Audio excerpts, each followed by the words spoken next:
Merci. La parole à Madame Lienemann pour une explication de vote.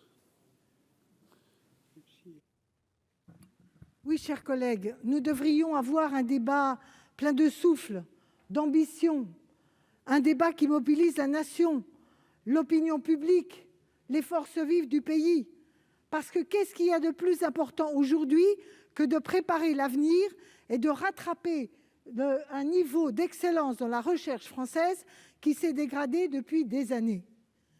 Nous en avons d'autant plus besoin que nous sommes dans une période où le doute scientifique, où l'appétence à développer les connaissances et le savoir sont souvent bafoués par celles et ceux qui privilégient l'obscurantisme ou qui croient que les retours en arrière vont gérer l'avenir de notre société et du monde. Nous en avons besoin pour le rayonnement de la France, pas simplement son rayonnement économique, mais c'est déjà très important, pour notre innovation, pour la capacité, et tous les orateurs l'ont expliqué, nous avons reculé dans les nations mondiales en termes de compétences scientifiques, de publication, de recherche, d'investissement collectif en direction de la recherche et de l'innovation. Alors on pourrait se dire, c'est une petite avancée, pourquoi pas? Il y a deux raisons pour lesquelles on ne peut pas tenir cette thèse.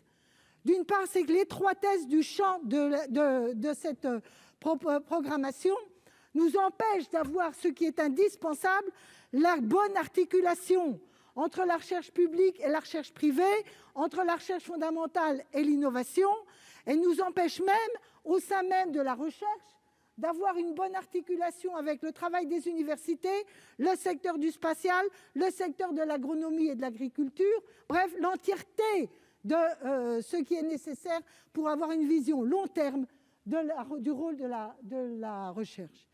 Et puis la deuxième raison, c'est on pourrait dire, au moins ils vont améliorer la situation des chercheurs.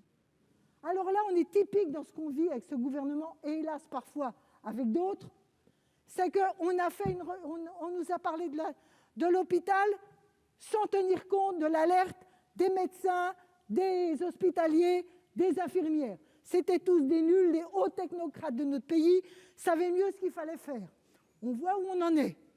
On a fait avec les enseignants des réformes de l'école contre le corps enseignant, corporatiste, qui n'avait rien compris, etc. Et maintenant on dit, il faudrait soutenir le corps enseignant. Vous êtes en train de faire une réforme sur la recherche contre les chercheurs. C'est un drame pour notre pays. Merci.